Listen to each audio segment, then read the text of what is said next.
নমস্কার বন্ধুরা, আজকে আমরা দেখাবো ধনিয়া কাতলা রেসিপি। আজকে আমি বাড়িতে এটাই বানাচ্ছি। তো কাতলা মাছের পিসগুলোকে প্রথমে ভালো করে সর্ষের তেলে ভেজে নিতে হবে। দেখুন, আমি কাতলা মাছের এই মাঝারি সাইজের পিস আছে, ঠিক আছে। এই পিসগুলোকে ভালো করে আগে লাল লাল করে আমি সর্ষের তেলে ভেজে নেব। এখন মিক্সিং জারে আমি ধনেপাতা আর আমি এখানে 2 আটি ধনেপাতা নিচ্ছি আর একটা টমেটো আর ঝাল অনুযায়ী আপনি লঙ্কা দেবেন। দুটো আমি কাঁচা লঙ্কা নিয়েছি আর একটু বেশি করেই আমি রসুন কোয়া নিচ্ছি,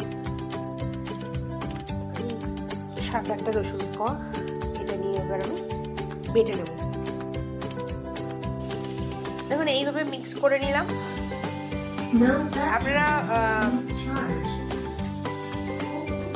আপনারা এটাকে বাটতেও পারেন। আমি মিক্স করে নিলাম এটাকে। এইরকম ভাবে মিক্সচারে একটুখানি জল মিশিয়েছিলাম, এরকম একটু মিক্সচারটা হবে। এখন ফ্রাইং প্যানে যে তেলটা ছিল মাছ ভাজা, সেই তেলটা একটু কমিয়ে অল্প তেলের মধ্যে আমি কালো জিরে ফোড়ন দেব। কালো জিরে ফোড়ন দেবো একটু বেশি করে।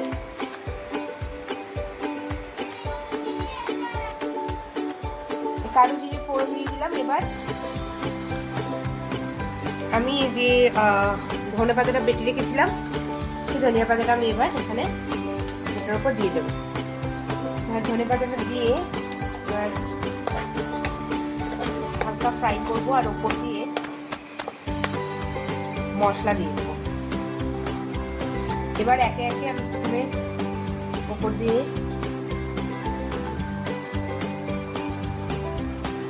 নুন চিনি দিলাম, স্বাদ মতো নুন দেবো।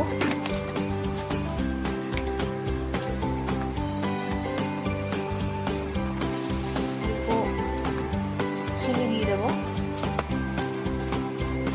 তারপর মশলার মধ্যে অল্প হলুদ,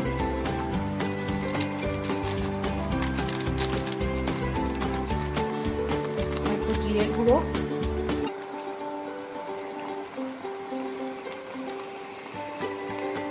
অল্প ধনিয়া পাউডার, অল্প লঙ্কার গুঁড়ো দেবো। তারপর ভালো করে এটাকে ফ্রাই করব যতক্ষণ অবধি না তেলটা ছেড়ে দেয় আর মশলাগুলো ভালো করে ফ্রাই করে দেব। এখন আমি ওপর দিয়ে মাছ ভাজাগুলো, যে মাছগুলো ভেজে রেখে দিয়েছিলাম, সেগুলো ছেড়ে দেবো।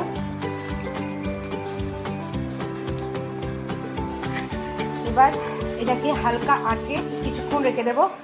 দরকার পড়লে একটুখানি জল ইউজ করতে পারেন, এখানে জল দিতে পারেন। কিছুক্ষণ মাছের ভেতরে যাতে মশলাটা বসা অবধি রেখে দেবো।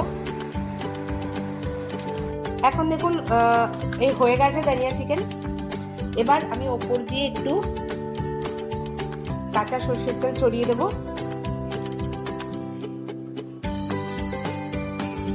কাঁচা সরষের তেল ছড়িয়ে দেবো আর একটু চাট মশলা দিয়ে দেবো ওপর দিয়ে।